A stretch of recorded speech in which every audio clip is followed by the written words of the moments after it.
আজি সদস্যদল ছাত্ৰ সন্থাই ওদালগুৰি জিলা সমিতিৰ উদ্যোগত আমি ওদালগুৰিস্থিত নলবাৰী এই গাঁওখনত এক সজাগতা আৰু জাগৰণ সভা আয়োজন কৰিছোঁ।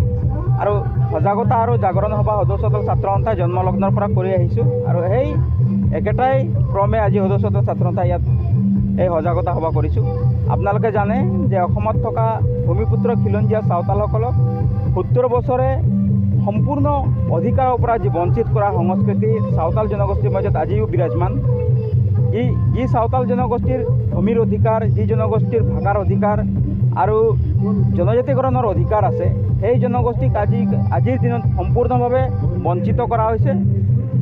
বৰ্তমান সময়ত চাওতাল জনগোষ্ঠীৰ যি কলা কৃষ্টি আৰু সংস্কৃতি আৰু চাওতাল জনগোষ্ঠীৰ যি নাম, সেই নাম আজিকালি বৰ্তমান সময়ত কোনো গ্ৰহণযোগ্য যে নহয় তাৰ উমান আমি আজি অনুভৱ কৰিছোঁ। আপোনালোকে জানে যে চাওতালী এই জনগোষ্ঠীটোৰ ভাষা পবিত্ৰ সংবিধানত অন্তৰ্ভুক্ত হোৱাৰ পিছতো আজি চাওতালসকলক অসমত চাহ জনগোষ্ঠী হিচাপে নামাকৰণ কৰা হৈছে। কেতিয়াবা এই জনগোষ্ঠীটোক প্ৰাক্তন চাহ জনগোষ্ঠী হিচাপে নামাকৰণ কৰা হৈছে। আমি জন্মলগ্নৰ পৰা অসম চৰকাৰক কৈ আহিছোঁ আৰু দাবী উত্থাপন কৰি আহিছোঁ, কোনো জনগোষ্ঠী প্ৰাক্তন নহয়, কোনো এটা জনগোষ্ঠীয়ে প্ৰাক্তন নহয়। সেই জনগোষ্ঠীৰ যি কলা কৃষ্টি আগত আছিলে, সেই জনগোষ্ঠীৰ কলা কৃষ্টিলৈ আজি জীয়াই আছোঁ।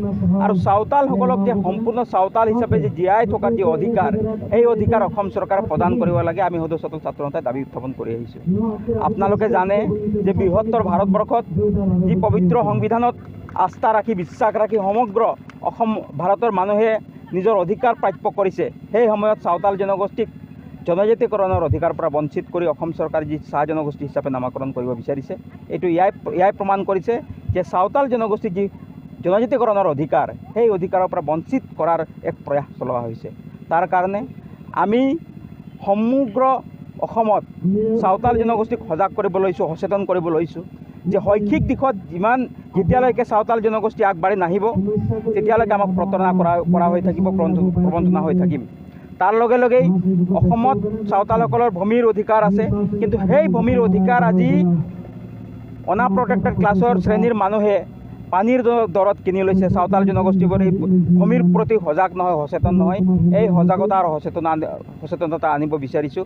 ইয়াৰ লগে লগেই চাওতাল জনগোষ্ঠীয়ে বৰ্তমান দিনক দিনে মাদক দ্ৰব্য গ্ৰহণ কৰিছে, ড্ৰাগ, এলকহল গ্ৰহণ কৰিছে। আৰু তাৰ বিনিময়ত চাওতাল জনগোষ্ঠীয়ে অসম চৰকাৰ আৰু ভাৰত চৰকাৰৰ যি উন্নয়নৰ যাত্ৰা, সেই যাত্ৰাত অংশগ্ৰহণ কৰিব পৰা নাই। তাৰ কাৰণে আমি জনগোষ্ঠীটোক সচেতন কৰিব বিচাৰিছোঁ, সজাগ কৰিব বিচাৰিছোঁ।